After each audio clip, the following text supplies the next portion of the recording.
Apa sih mitos itu? Nah, mari kita bahas tentang mitos. Mitos adalah informasi yang sebenarnya salah, tetapi dianggap benar, yang telah diyakini beredar dan populer di masyarakat.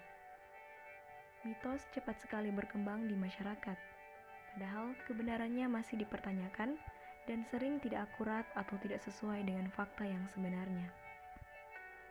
Banyak masyarakat yang percaya kepada mitos, karena mereka sulit mendapatkan informasi yang akurat dan biasanya malas untuk mencari serta mendapatkan informasi yang benar.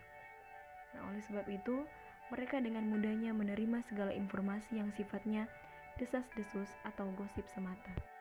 Menurut Budi Nurjaja, mitos seks adalah contoh mitos yang sangat luas beredar dan mempengaruhi pandangan dan perilaku seksual masyarakat.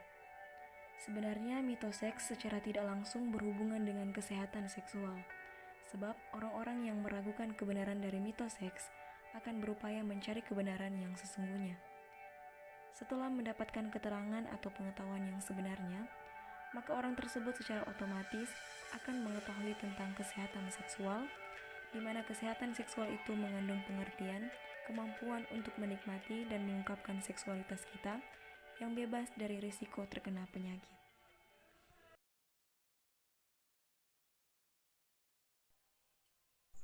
Selaput darah yang robek berarti sudah pernah melakukan hubungan seksual atau sudah tidak perawan lagi. Nah, faktanya, selaput darah merupakan selaput kulit yang tipis yang dapat meregang dan robek karena beberapa hal. Selain karena melakukan hubungan seks, selaput darah juga bisa robek karena melakukan olahraga tertentu, seperti naik sepeda. Karena itu, robeknya selaput darah belum tentu karena hubungan seks. Masyarakat kerap mengaitkan cara jalan perempuan dengan status keperawanannya. Nah, konon, perempuan yang terlihat mengangkang saat berjalan berarti sudah tidak perawan. Hal tersebut dibantah oleh dokter spesialis kebidanan dan kandungan Rumah Sakit Pondok Indah yaitu Grace Valentine. Pasalnya, cara berjalan tidak ada hubungan sama sekali dengan keperawanan seorang wanita. Yang membentuk gaya berjalan seorang adalah perkembangan fisik. Grace berkata bahwa keperawanan dilihat dari hubungan intim perempuan tersebut. Perempuan yang mulanya belum pernah berhubungan intim, lantas melakukannya untuk yang pertama kali, barulah dinyatakan telah hilang keperawanan. Dokter menjelaskan, konsep yang dapat digunakan di sini adalah keperawanan hilang saat seseorang melakukan hubungan intim.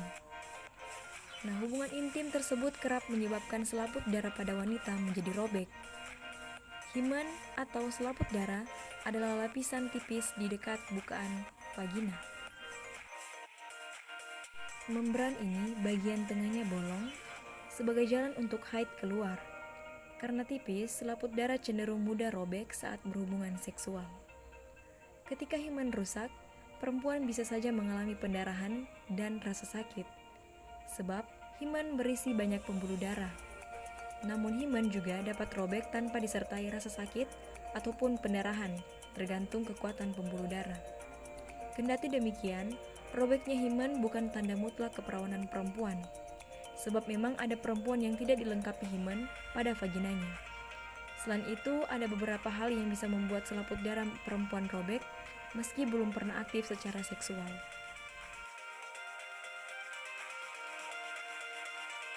Ada suatu lapisan tipis yang menutupi hampir seluruh vagina dan biasanya memiliki lubang sebagai tempat keluarnya menstruasi ataupun cairan lendir yang sering disebut dengan keputihan. Selaput darah ini sendiri memiliki berbagai macam bentuk. Normalnya itu ataupun seringnya bentuknya itu berbentuk seperti cincin. Ada juga yang berbentuk seperti bulatan tapi pinggirannya ini bergerigi. Ada juga yang memiliki dua lubang dan ada juga bahkan yang tidak memiliki lubang sama sekali ataupun yang disebut dengan himen imperforata.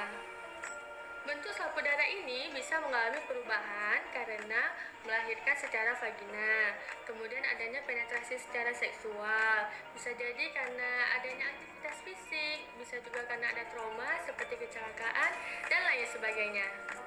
Nah, karena himen ini memiliki berbagai macam bentuk dan bentuknya ini dapat dipengaruhi oleh berbagai macam faktor, maka himen ini tidak dapat dijadikan tolak ukur suatu keperawanan seseorang.